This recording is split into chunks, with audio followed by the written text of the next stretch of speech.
Hello everyone, I'm Professor Arvedi and let's go ahead with the questions, placement questions on data structure. So the next and the second question we'll have is what are the different types of data structures? Okay, after understanding what is data structure, it'll be great to know the different types of data structure and what all the different data structure fall under those types.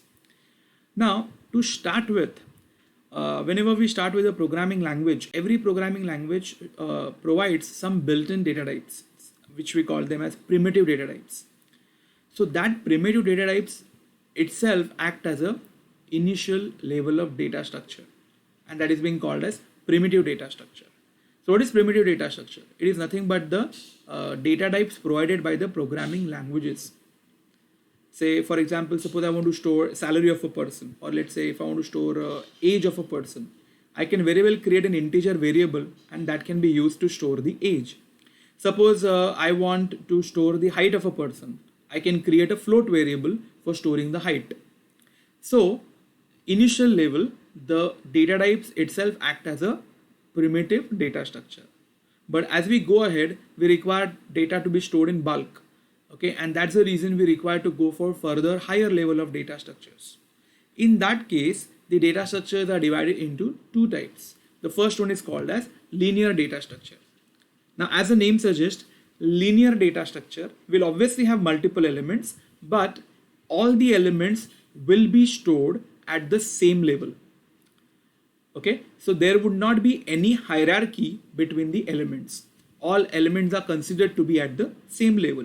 The very simple example of linear data structure is array. In array, we have all elements at the same level. Even in stack and queues, even though last in first out or first in first out approach is there, but there is no hierarchy between the elements. And another linear data structure is linked list. Okay, get it very clearly. In linked list, storage is non-linear. Okay, as maybe we'll see further videos on linked list, or you can see you have my another channel. In that you would see a detailed explanation about the linked list. So there you would understand that in linked list the storing is being done in a non-linear manner, but still that is the part of storage. Okay, there is no label or no hierarchy between the elements, and hence linked list is still considered as a linear data structure. Okay, now obviously after linear data structure you can see what is the third type of data structure, that is non-linear data structure. Okay, in this particular type, all the elements of the data structure need not be stored at the same level. They can be stored at the different levels. Okay, in short, they have hierarchy between them. So maybe I can have one element at the higher level, one element at the lower level, possible. And there are a variety of applications where we require to store all these things. So when the elements are stored in a non-linear manner, it is a non-linear data structure, or when it is being stored with the labels. A very typical example is nothing but trees. See, in trees we have a root node, and then there are further levels at which the different nodes are being stored. So all the nodes are at different levels. Going further, if at all I even allow to have a cycle between these nodes, then that is called as a graph.